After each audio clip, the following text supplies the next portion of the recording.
साथ मामा क्या किया जाए, मार दिया जाए।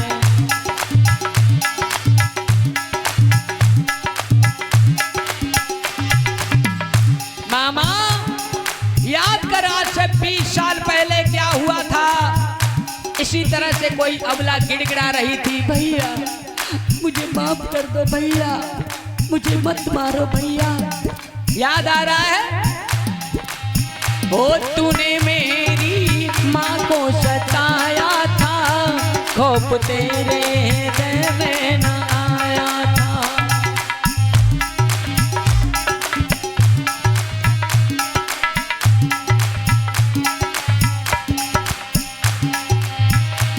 तूने मेरी माँ को सताया था, खौफ तेरे हृदय में न आया था। वो चिल्लाती रही, गिड़गिड़ाती रही, चिल्लाती रही, वो गिड़गिड़ाती रही।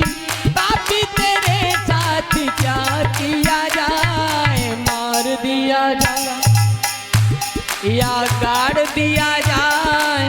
बोल तेरी साथ मामा क्या किया जाए, मार दिया जाए।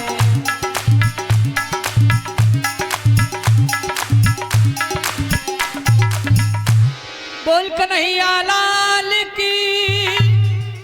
आज के कन्हैया जो भी हों, 3 1 3।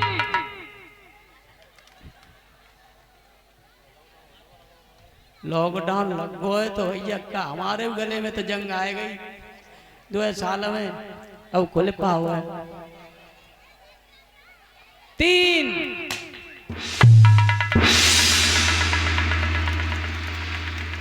बोल कन्हैया लाल की। है भगवान के प्रति लगाव है, हमारा भी कुछ पिछला संस्कार है जो आप लोगों के दर्शन हो जाते हैं। ऐसे संत महात्माओं के हमें दर्शन करने को मिल जाते हैं, हमारे लिए बहुत बड़ी सौभाग्य की बात है। एक ही मुष्टिक में किया रज की का प्राणा अंत।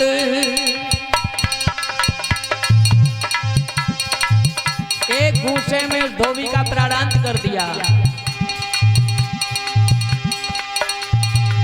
त्रेता युग का वादा उन्होंने आज किया है अंत।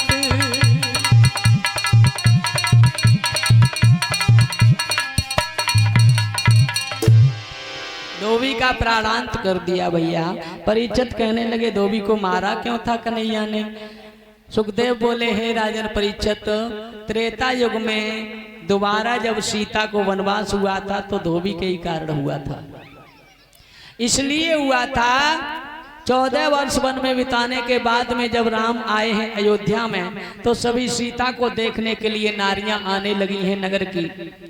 एक धोबिन भी सीता को देखने गई तो धोबी ने इसलिए उसे मारा कि जो पराये पुरुष के पास 14 साल तक रही हो वो सीता किस बात की। ऐसी नारी को तू देख के आई है, जा मैं तुझे इस घर में नहीं घुसने दूंगा। ये कह करके धोबी मार रहा है तो ये खबर सीता तक पहुंच गई, राम तक पहुंच गई तो सीता को दोबारा वनवास जाना पड़ा। वहां पे गर्भवती स्थिति में थी सीता, तो यही कारण था भगवान राम के रूप में उन्होंने कह दिया, धोबी अभी मैं मर्यादा में बंधा हुआ हूँ, आने वाले समय में मैं तुझे उद्धार करूंगा तेरा। धोबी का प्राणांत जैसे ही हुआ सभी ग्वाल वालों ने कपड़े उल्टे सीधे जैसे जैसे मिले वैसे पहन लिए भैया। ऐसे बड़े बड़े कपड़े थे राजा महाराजाओं के, बड़े बड़े कपड़े, छोटे छोटे ग्वाल, एक एक कुर्ता में 2-2 ग्वाल घुस जाए ऐसे कुर्ता। गली में झाड़ू मारने की जरूरत ना पड़े, चले जा रहे, झाड़ू लगता चला जा रहा अपने आप। कन्हैया से कहने लगे अब तो ठीक है ननिहाल में चले। कन्हैया ने कहा सबसे पहले कुत्ता तुम्हारा स्वागत करेंगे मथुरा के, हाँ चलो। आगे बढ़े हैं, सुदामा नाम के माली ने हार पहनाया है, विजय का हार कन्हैया के गले में। थोड़ा सा आगे और बढ़े हैं तो 3 जगह से टेढ़ी मेढ़ी एक कुब्जा नाम की नारी चली आ रही थी। बलराम कहने लगे भैया दुर्गंध कहाँ से आ रही है? कन्हैया बोले हमें तो सुगंध लग रही है, तुम दुर्गंध बता रहे हो।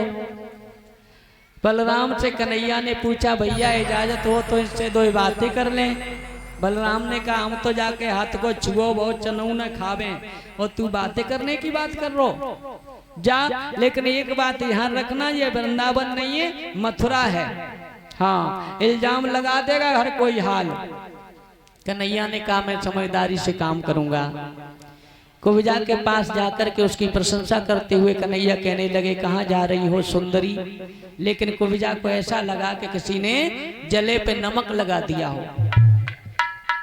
कुब्जा कहने लगी तुम्हें मैं सुंदरी दिखाई दे रही हूँ?